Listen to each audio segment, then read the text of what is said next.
Hello, everyone, and welcome back to War and Literature. I'm Tim Wilson. This is our fifth of 5 lectures on Homer's Iliad. And in the just to recap what we've discussed already, in the first lecture on the Iliad, we looked at book 1, and namely the conflict between Achilles and Agamemnon and how that was tied to Greek cultural assumptions around the quest for honor and glory. We also looked a little bit more in depth into Mycenaean warfare and how that's depicted in Homer's Iliad. Then in the second lecture on the Iliad, we looked at books 2 to 9, with particular emphasis on book 6 and the really touching scene there between Hector and Andromache within the walls of Troy. And of course, we looked at book 9, the so-called embassy to Achilles, focusing on how that scene really underscores some of the issues around the heroic ideal of the Greeks, questions of the meaning of human existence in the face of mortality, the distinction between gods and mortals. Then in the third lecture, we looked at books 10 to 17, focusing on, in particular, an in-depth look at Homeric similes and how they work and why they're so important in the epic. And then, of course, looking at, in books 16 and 17, the death of Patroclus and how that operates as a real turning point for the whole epic and Achilles' reaction to that. Then in the fourth lecture, we looked at books 18 to 21. We looked at, in particular, the shield of Achilles as depicted in book 18. And then, of course, the depiction of Achilles' Aristeia and how during this Aristeia, he's portrayed as in some ways beyond human or beyond mortal. So tonight, we're going to look at the close of the epic, looking at, in particular, at books 22 to 24, namely in book 22, the death of Hector. We'll look briefly at Andromache's reaction to that. We'll then explore in more depth the journey of Priam to Achilles to ransom the body of Hector in book 24, and really delve into how for both Achilles and Priam, this close of the epic is marked by their mutual acceptance of the fate of humans as mortals. So without further ado, let's get started. I'll pull up the slideshow that guides us here. And we'll start, as I mentioned, with the death of Hector in book 22. Before the encounter of Hector and Achilles in this climactic battle, we have depictions of Troy, and again we have depictions of their civilized existence and let's say the city as it exists outside of the terrors of war. And to quote here, where the wives of Troy and all their lovely daughters would wash their glistening robes in the old days, the days of peace before the sons of Achaia came. Achilles versus Hector. So I want to point out how their characters have been, in a way, opposed throughout the epic. And there are several important contrasts that we need to keep in mind as we think about this climactic conflict. Their family situations are contrasted throughout the epic. So Hector, as we saw, is depicted in his role as loving father, devoted husband, and we saw that in book 6, of course, most particularly. Achilles is without family. We know that he has a father, but the father is away in a distant land. He mentions, of course, we see his mother, but it's a goddess. It's not the same type of situation of a human family. He's really alone and underscored in this role of soldier only. That's his primary attachment, is to his identity as soldier. There's an opposition in terms of their knowledge of the future. Achilles knows he has 2 possible fates, and it's really kind of defines some of the the actions and some of his choices, whereas Achilles is human and fallible. He misunderstands prophecies and disregards them in some cases. And then there's the opposition in terms of their motivations for fighting. So Hector would prefer not to fight, but he knows that he must to defend the city and his people.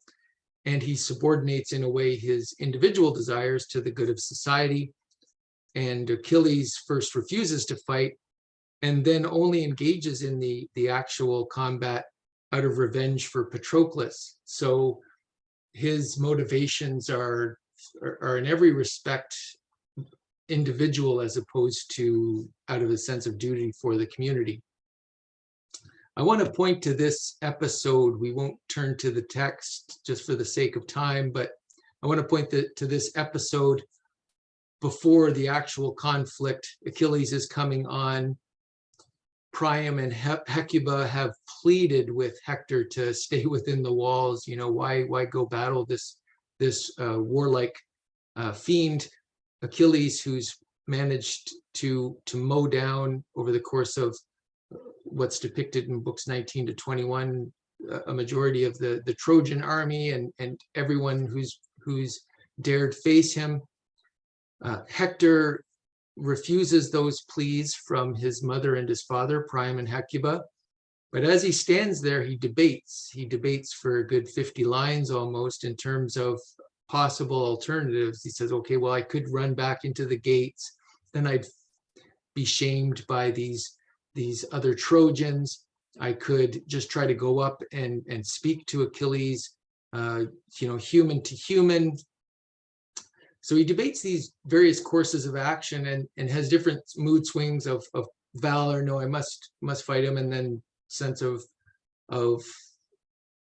wanting to maybe not do that for various reasons. So this back and forth deliberation in his mind out of kind of resolve and conviction, and then doubt about whether or not it's right course of action, adds a real, let's say, dimension and sense of mood and reality to Hector's character, as opposed to often, especially in classical literature, there's a sense of a two-dimensionality of character. Here we have almost a burgeoning interiority there. I wouldn't dare say take it that far, but we do have conflicting thoughts that go through Hector's mind. Before they battle, Hector says that they should promise to return the corpse of the other to their family, and Achilles flatly rejects that. And then I'll just highlight these lines. This is Achilles. Don't talk to me of pacts. There are no binding oaths between men and lions. Wolves and lambs can enjoy no meeting of the minds. They are all bent on hating each other to the death.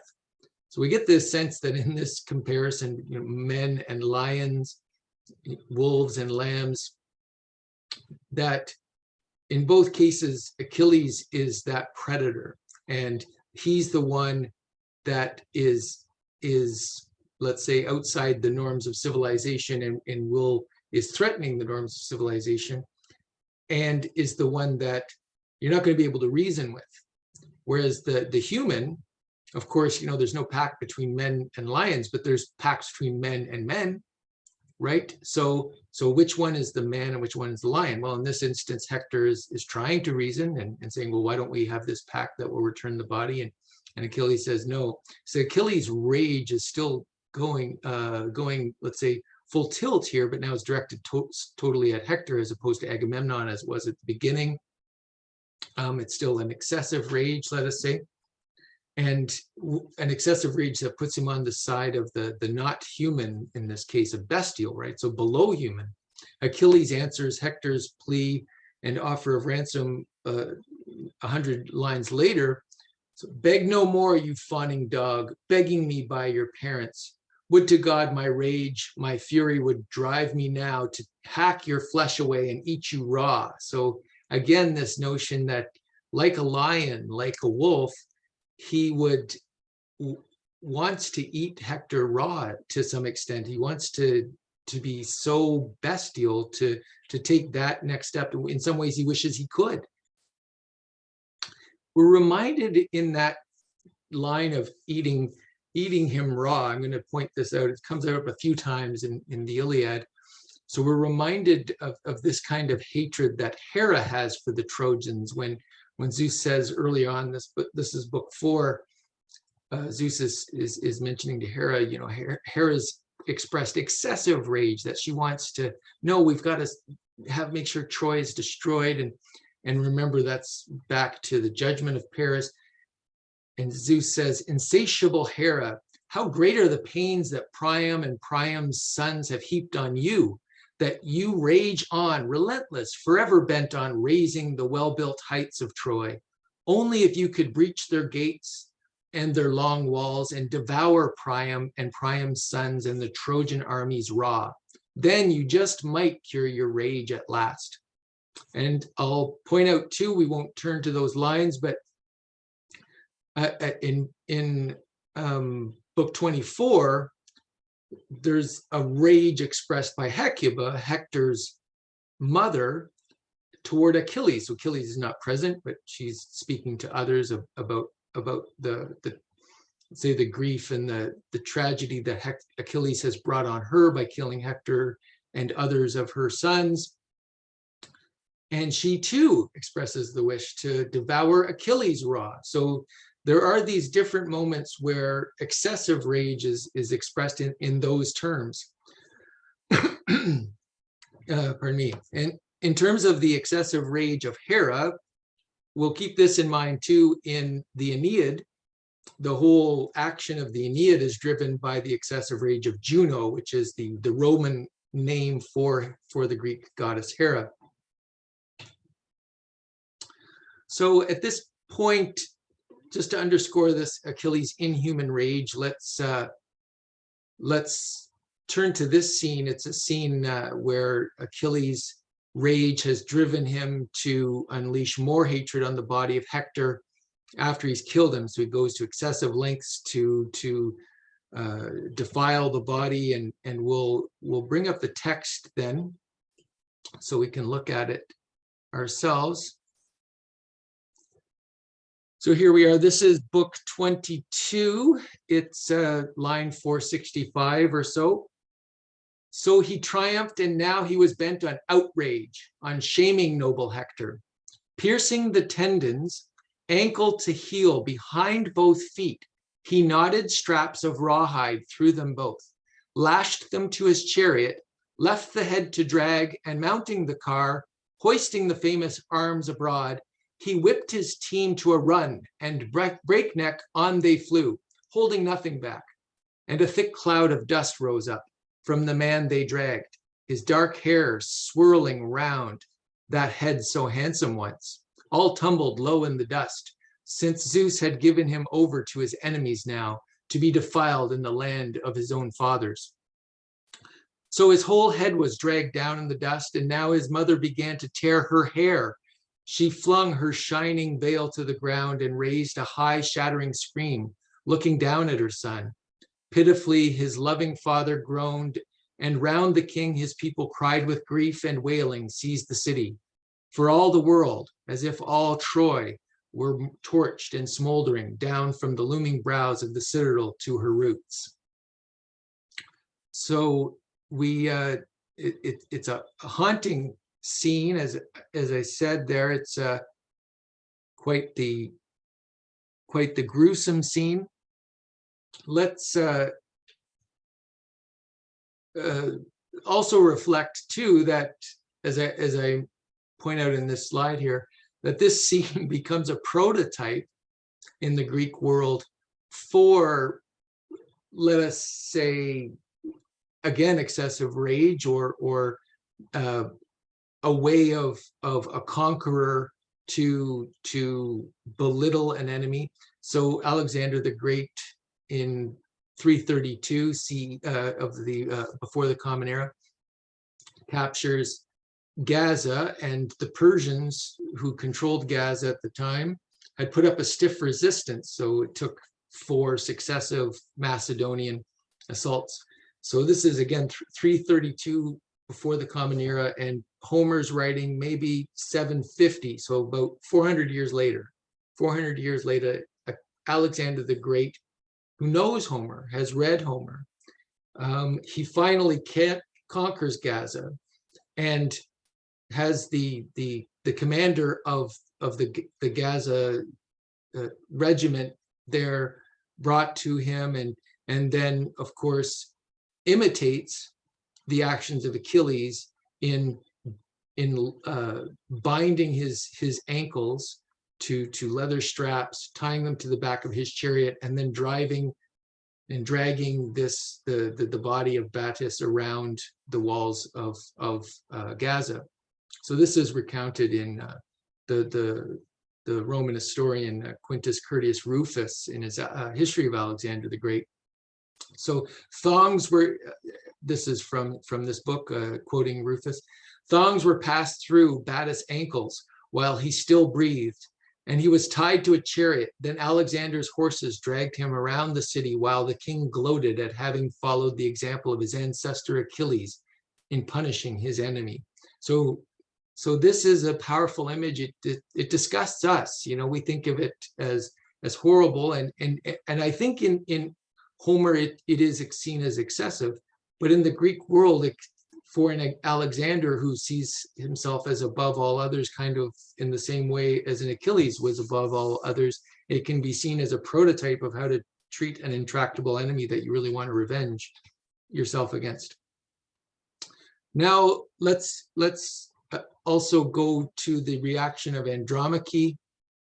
So, and I want to point out here that Andromache's reaction, it shows her as in a way dying, just like Hector. So this is again book 22, around line 540.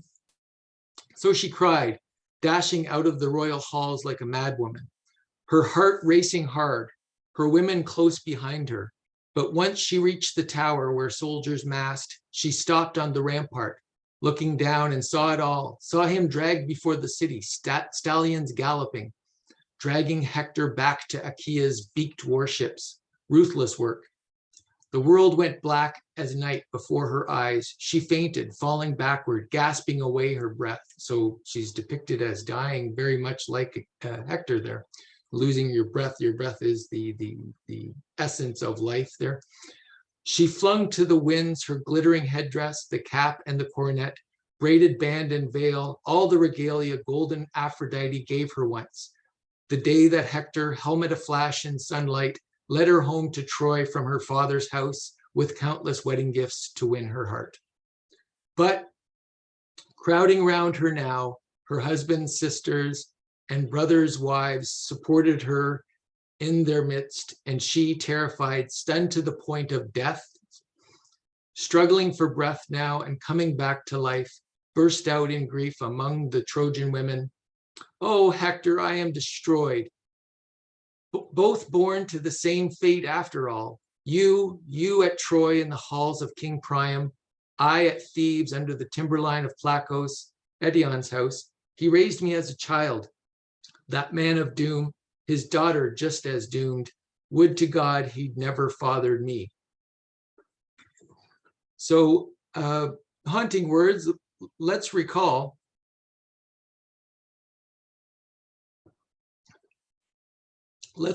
that Andromache back in book 6 had really stressed how Hector was her whole world now. She had lost her family again to Achilles, that she knows that her son will be killed, Styanax, and that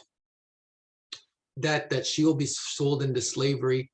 So her whole world's collapsing now, and in a way the death is figurative, but also in a real literal way, her life as she knows it is over. So we'll turn now to book 24. I'm skipping over largely book 23. Book 23 depicts not war games, funeral games that are held by Achilles with the Greek troops for the funeral of Patroclus. So this is something we see in many of the epics. We'll see it in the Aeneid as well. In book 5, I believe it is, funeral games of, it will be contests of strength, contests of speed, ship racing, these types of competitions, and Achilles has prizes that he announces for the winners and what have you. So this kind of really stressing the competitive spirit, let us say, of the Greeks. These always trying to, again, showing that one's identity is tied to these honors by being the best at that pursuit, let's say. So we won't go into depth in that.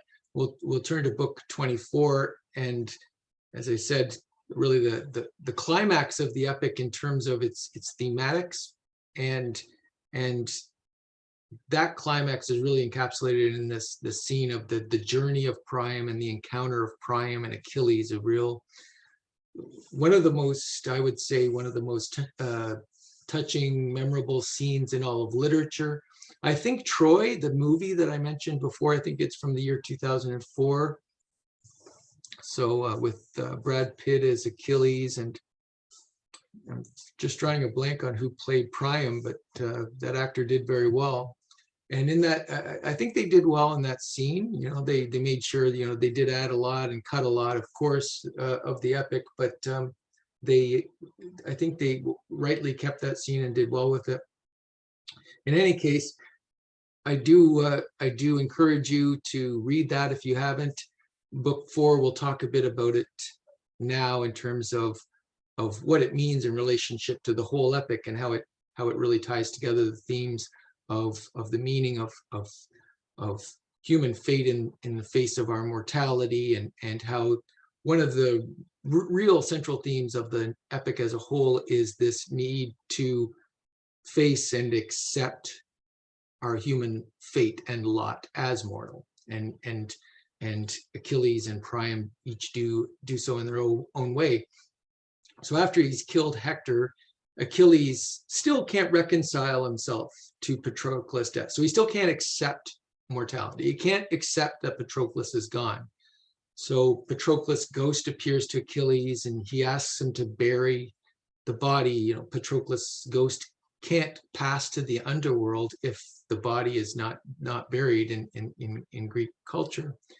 So Achilles finally complies with the ghost's request and holds an elaborate funeral. And as I mentioned, that takes up book 23 as the funeral and the games. Even after the funeral, though, Achilles continues to fast, and he refrains from bathing, and he continues to drag Hector's corpse around Patroclus's tomb. So the gods have put a charm around Hector's body, so it's not decomposing, it's not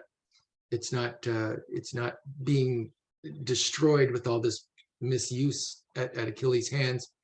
Finally, the gods intervene.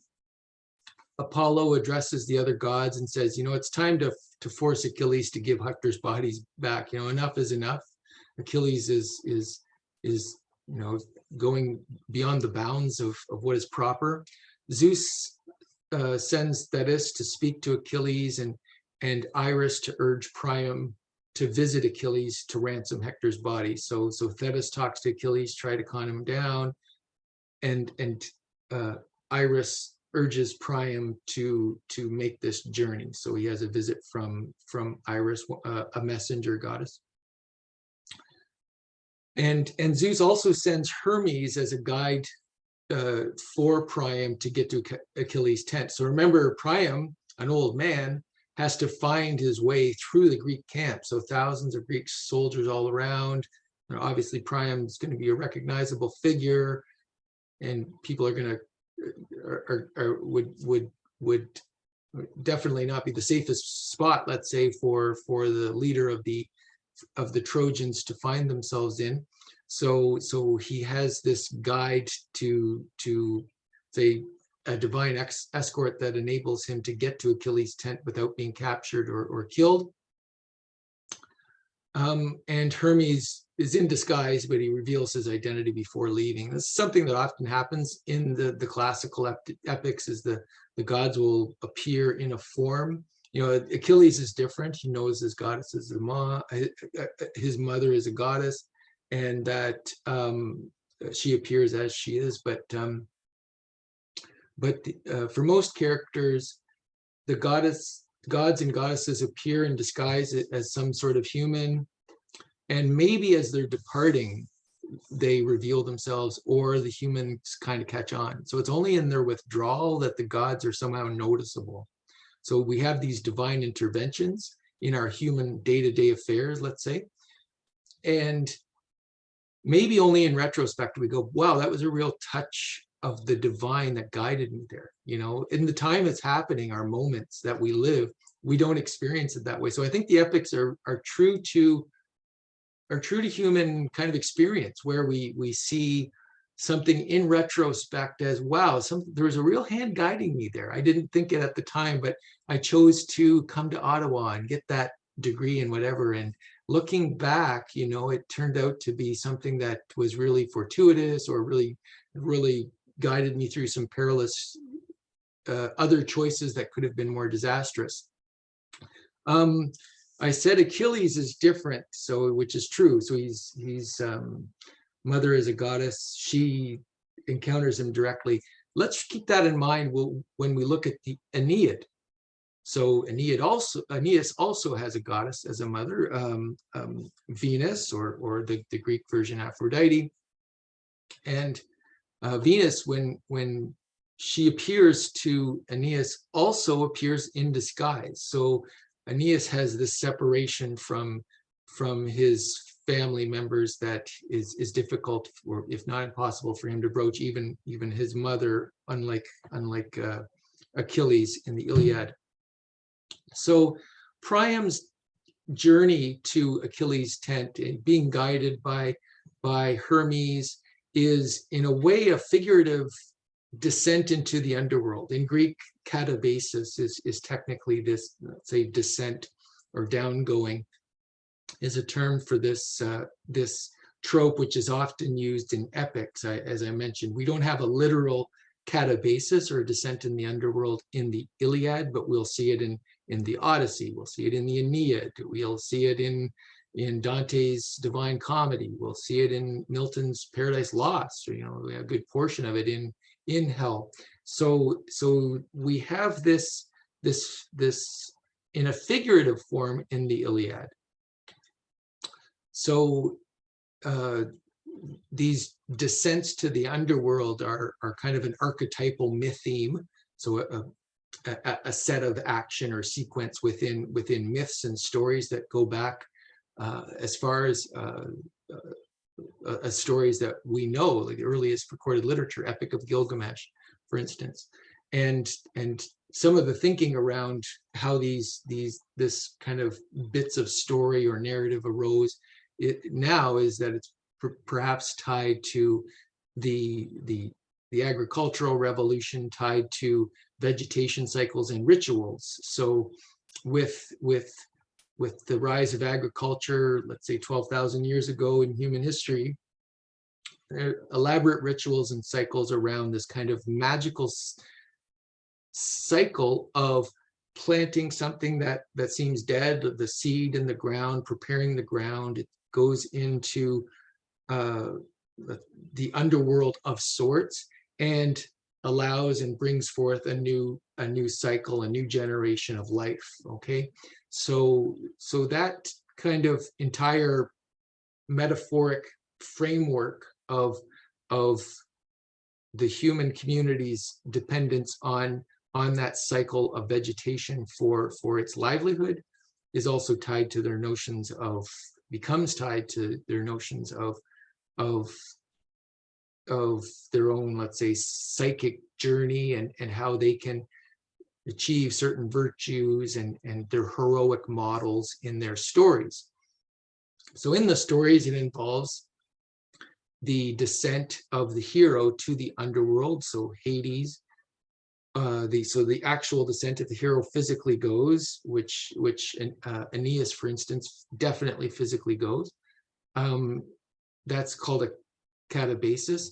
Or another way it arises is it's called a nequia, or necromancy, where there's the summoning of the dead. So you dig a pit, you sacrifice, maybe a bull, and pour some wine and the bull's blood and whatever.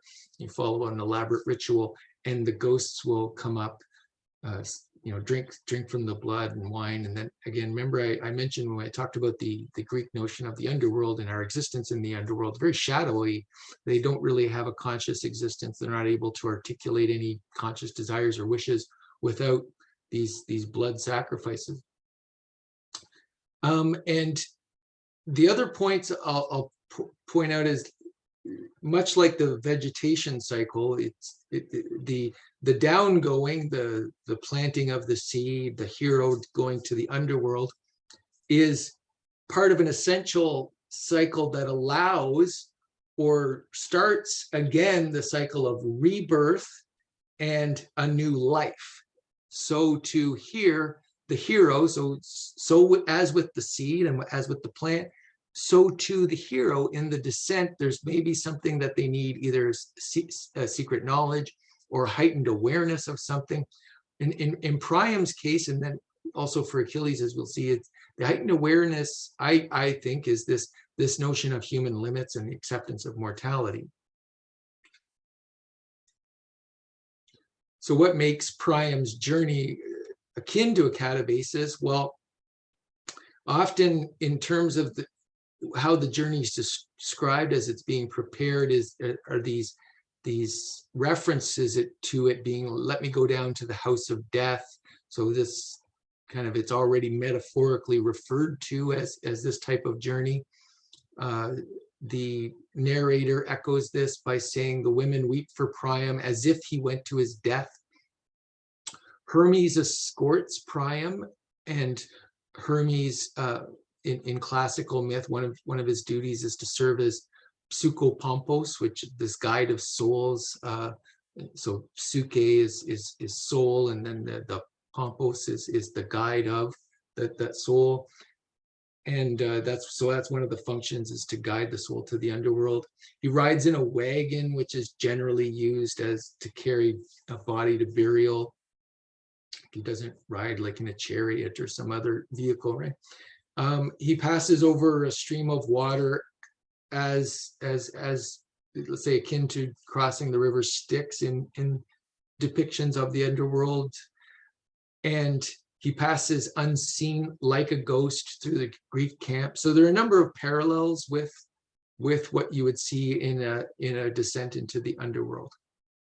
So as I said, in this scene, in this scene, we have a powerful exchange of these two enemies, so to speak. So Priam is lost to several sons at the hands of Achilles.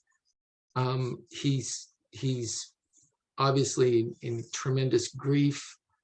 A natural response would be to not just be sick to one's stomach in the presence of the person who killed your sons. And he has to face that, and Achilles, he's seeing someone who's closely related to someone he's devoted so much hatred and revenge on. Maybe his emotion is to want to extend the revenge to other family members. So Priam enters. He begs Achilles in Achilles' father's name, Peleus, says, please grant me this. Think, I'm Hector's father. Think of your father, how your father would want the same if the situation were reversed. He kisses Achilles' hand in a powerful scene. So let's look at that, and we'll look at Achilles' response. So we're to book 24 now, and this is line 570. Remember your own father, great godlike Achilles. As old as I am, past the threshold of deadly old age, no doubt the countrymen round about him plague him now, with no one there to defend him, beat away disaster. No one, but at least he hears you are still alive, and his old heart rejoices, hopes rising day by day to see his beloved son come sailing home from Troy. But I, dear God, my life so cursed by fate, I fathered hero sons in the wide realm of Troy, and now not a single one is left, I tell you. 50 sons I had when the sons of Achilles came, 19 born to me from a single mother's womb, and the rest by other women in the palace. Many, most of them violent Ares, cut the knees from under, but one was left me to guard my walls, my people. The one you killed the other day, defending his fatherland, my Hector.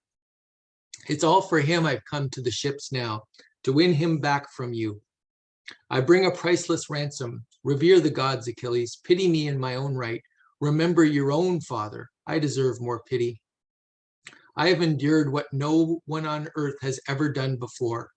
I put to my lips the hands of the man who killed my son. So again, real touching scene, a real powerful line that I believe in that movie I mentioned, that I believe they capture that basically verbatim.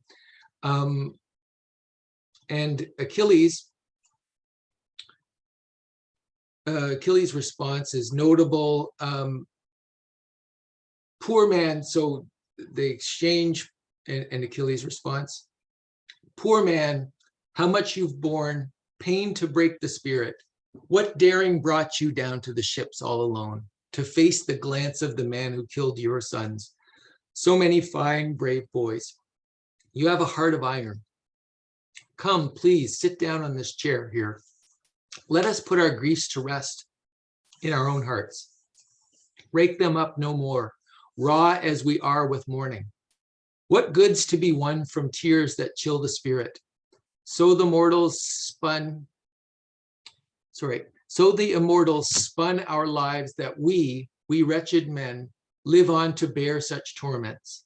The gods live free of sorrows. There are 2 great jars that stand on the floor of Zeus's halls and holds his gifts. Our miseries one, the other blessings. When Zeus, who loves the lightning, mixes gifts for a man, now he meets with misfortune, now good times in turn. When Zeus dispenses gifts from the jar of sorrows only, he makes a man an outcast. Brutal, ravenous hunger drives him down the face of the shining earth, stalking far and wide, cursed by the gods and men. So Achilles' response is rightly famous. He says a couple of things I think that are notable here. So first of all, let's both of us, let's put a limit to our grief. Let's again accept mortality. And the second point has to do with Zeus's 2 jars when it comes to the gifts from the gods, so to speak. What has been dispensed to us, what's given to us in our human existence. There's miseries and there's blessings, and sometimes, if you're human, it seems that all you get are from the jar of miseries. But the grief is not going to help, and that this is not our lot to judge that. It's not our lot to try to change it. We can't. Our lot is to accept that and to move on. So it's a powerful message. It's a very kind of Greek tragic message, in the sense that we have, say, humans, this kind of existence between for the Greeks, between humans and gods. We aspire to be more than just beasts. We aspire to be godlike, but we have these limits imposed upon us. We aspire to happiness and the eternal, but we are mortal and cannot control if we are just dispensed solely from the jar of miseries rather than blessings. at this point, after taking, so Achilles takes Hector's body to the wagon. Achilles tells Priam that, it's time to eat. So Achilles cites at first Priam's hesitant, said, no, just let me go now, go back now. And Achilles says, let's eat. And he cites the example of Niobe, who managed to eat even after all 12 of her children had been killed. And this is exactly what Thetis and others had been telling Achilles without using that example. But, people had been trying to get Achilles earlier to eat, to move on, to accept. But he had been so driven by the revenge and the grief for Patroclus that he refused to. Now Achilles, in this kind of turning point, is urging Priam to do the same. Let's eat together.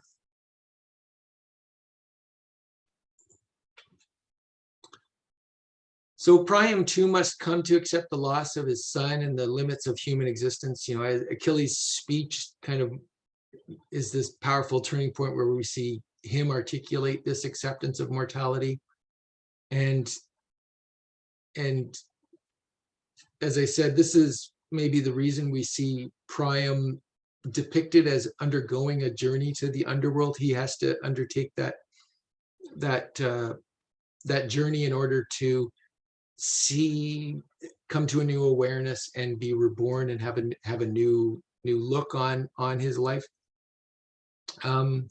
Priam parallels Achilles in his grief and rage over the loss of his son, and finally he's able to eat and sleep again. So he eats, and I point to these lines, book 24, line 747 to 55, where he says, now I've eaten. It's the first time I've eaten since Hector died. Now I must sleep. I haven't slept either. So find me a spot. So they do. So this theme, as I said, this, I would say, articulates a central theme of the entire epic. And I find these words back in book 6, the words of Glaucus. So Glaucus is facing off Diomedes. During Diomedes' Aristeia, and everyone's being defeated by Diomedes. Diomedes has challenging words for Glaucus, who's this on the Trojan side, the soldier on the Trojan side.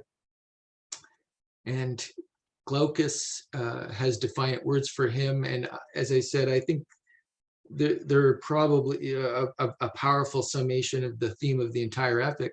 So Glaucus says, like the generations of leaves, the lives of mortal men. Now the wind scatters the old leaves across the earth. Now the living timber bursts with the new buds, and spring comes round again. And so with men, as one generation comes to life, another dies away. And Glaucus, of course, is using this very Homeric technique of the simile, and saying, human lives are like the generations of leaves on a tree. They come and go, and those leaves will be cast away and they'll scatter to the wind. And we have, let's say, ways of trying to find a meaning in that. We saw, in the Greek heroic culture, the pursuit of honor and glory is a way of finding a meaning and, let's say, an enduring story around that. To say, okay, well, he lived for a moment, but he did noble things, he did beautiful things, and shined for that moment. So that's one aspect of it, but also that the glory meant that the story would endure over time. So that's one response. There's other responses. Maybe that's small compensation. Remember, that was what we talked about in relation to the book 9, the embassy to Achilles, where he said, well, I don't know, if people talk about me, it's not the same as being alive. And in other respects, in other literature, we'll see maybe the answer is having a legacy of children. That's sometimes often clung to, or a legacy of one's political achievement. So these are answers humans try to think about to try to come up with to say, okay, well, I've got this fleeting existence like a leaf on a tree that's got one season and it's gone and it blows away, but how can the leaf have a lasting impact on that forest or even that tree? Or what kind of presence does it leave behind? And can it be written in a book? So often we put leaves and press them in a book. So another response in an attempt to make oneself or make one's, let's say, articulation of the truths of human experience endure is writing. So especially in the Renaissance, Renaissance authors such as Spencer, Sir Philip Sidney, Shakespeare, as especially articulated in their sonnets, one of the answers to this kind of problem of mortality becomes, okay, well, virtue, the essential aspect of that human experience can be, let's say, preserved in poetic expression, just as Homer here obviously is in some way preserving the essential aspect of what Achilles was. We don't know what Achilles looked like. We don't know how he was with his friends, but Achilles and the other characters, and Priam as well, Achilles' role as, facing a choice about the meaning of his existence and his fate, and Priam facing this question about how to move on after he's lost everything. So that's preserved. That essential aspect of the human experience is preserved in the words of the poet. So Glaucus' words, again, as I said, really touch this theme of the acceptance of mortality and how do we find a meaning in mortality. And as I mentioned, I would say that's a central takeaway of the epic. Another, let's say, articulation of this, the words of Apollo in book 24. So earlier, before Priam's journey, Apollo says, "No doubt some mortal has suffered a dearer loss than this." So he's referring to Achilles' excessive grief. "A brother born in the same womb, or even a son, he grieves, he weeps, but then his tears are through. The fates have given mortals hearts that can endure." So others move on, and that's kind of the lesson there for Apollo. Apollo is basically saying, humans are given by fate this short portion, but they're also given a heart, let's say, this drive and the will to move on beyond griefs and loss, and there's a need to connect with that aspect as well.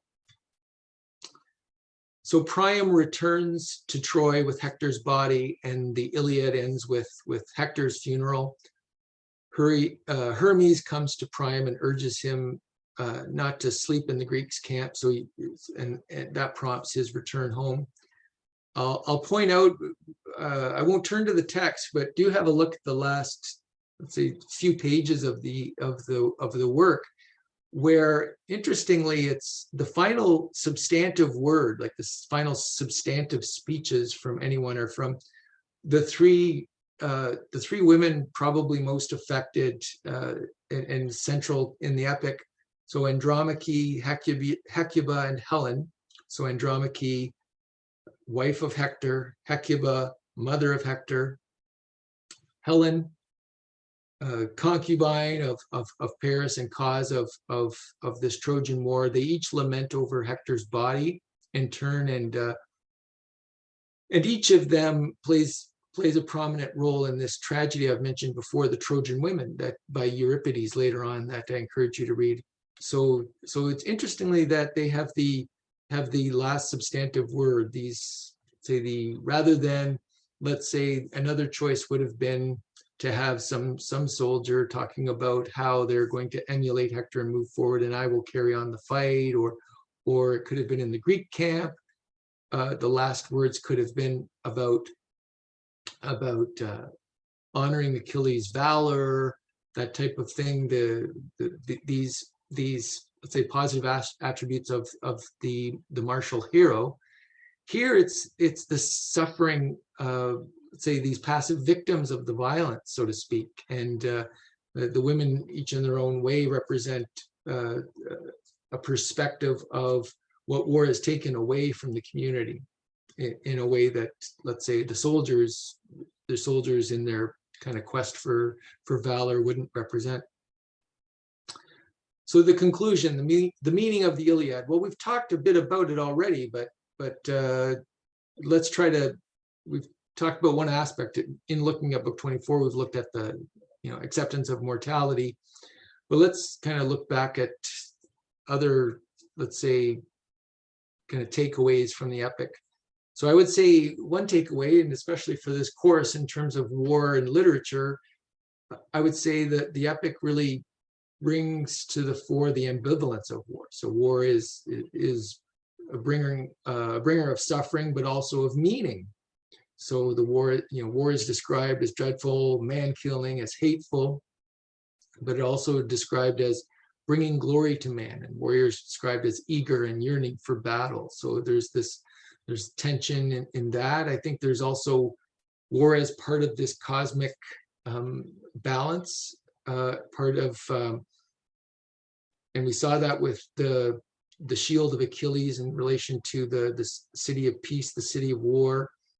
And we see, kind of a balance of life and death, and we see a warrior who's victorious, who vaunts and brags about his victory in downing another victim, but there's also the dying victim or the dead victim, and there's always this balance, and war is part of that. It's part of that balance of peace and war and life and death, and our victories, our losses, our blessings, the jar of blessings, the jar of sorrows. War really articulates that kind of balance sheet of human experience. And here, this really points to this theme that we talked about in book 24, really about this acceptance of the human condition, about coming to grips with mortality, about coming to grips with sorrow and putting a limit on sorrow, putting a limit on rage, putting a limit on revenge, accepting the limited knowledge of our own fate too. So accepting our fate, but accepting the limited knowledge of our own fate. And then the other, let's say, key message I want to point out is what I think is in Homer is this notion of the nobility of all human action in the context of finitude. So human action that's done bravely in the face of that. So some people can go blindly about their lives and fool themselves that this action is, let's say, enduring, and that it has meaning in itself, and what have you. But someone who's guiding the plow, knowing that their existence is finite, that's heroic. That's heroic in Homer, and thus the similes comparing the action of the warrior to the farmer and other acts of the domestic life of the city at peace. But for Homer, I will say, I don't want to overstate that, because for Homer, the last bullet there, definitely for Homer, the human dignity shines most brightly in the acts of war. He doesn't have a poem as Hesiod did called Works and Days, where we just go over the life of the farmer.